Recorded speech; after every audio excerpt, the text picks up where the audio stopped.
I wouldn't call this as much a scary story than a rendition of what I experienced with my night terrors as a kid. Now that I've grown up, I've decided to write the fears that I felt in better detail. They made it a point to hold my hand and promise me security, sing to me, warm my thoughts with soft coos, tell me that the darkness wouldn't hurt me and that it's only the inner workings of my mind. The departure into the other room was met with the grip of my hand, pleading for just 5 more minutes, then 10 more, and so on, to the point where comforting me became exhausting for them. They'd beg for sleep, keep open my door, and promise me a last time that danger would never approach. And I try to let sleep take me, but the distractions of a horrible night just won't let my mind ease. I lay still, afraid that I might turn around and something might be waiting for me. I want to go check on them, ask them to come back in, but I know they'll be frustrated with me. They won't believe the things I'm hearing. It stops for a minute, but then I always hear it again, that rattling and the whispering. Why are my curtains moving if there's no wind? Money spent on therapeutic sessions and relaxation tapes and techniques cannot save me from the enveloping darkness waiting to consume me. I hear trickling of pots and pans. I'm not safe. The corners of my eyes are always occupied by shadows. I must overcome the fear of movement.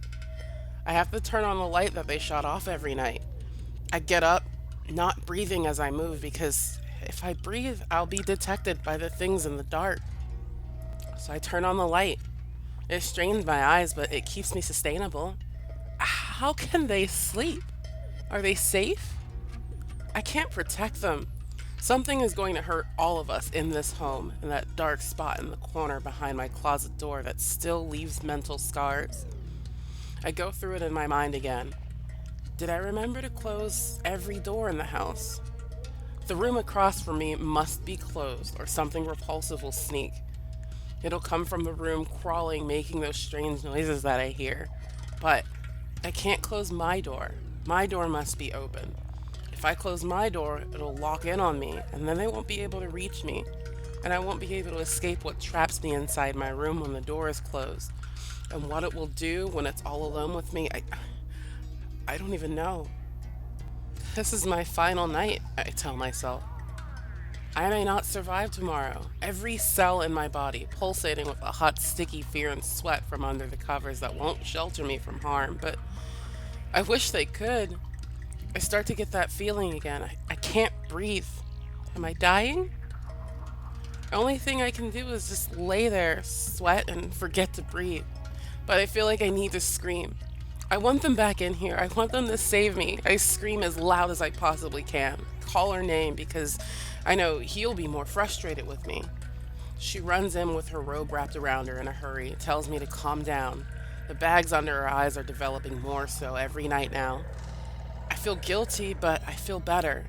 Safe only when she's with me. I ask her to lay down with me. This is the last time.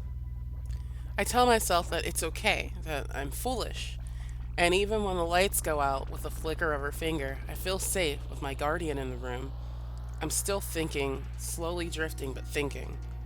And as I'm about to fall asleep, I hear the rustle of the bed. Is she getting up? She can't. I'm not asleep yet. I yelp as she leaves the room. Don't leave me and make me vulnerable again. I cause her misery. I'm stealing her from her rest. Sleep is non existent in this household ever since the things in the dark made me nervous. I think they know that I know about them, and that's why they're watching and whispering their plans behind the walls and dark crevices. I feel myself falling into unconscious. Sleep decides to spare me after the many midnight hours awake and afraid. My heart, for the first time tonight, slows. I know tomorrow they'll be exhausted, disappointed in me that I make them awake. They won't have energy to talk, but at least I feel safe in the day. I want to know when this horrible notion will end, and how will it end? Will I finally be taken, or will I be killed?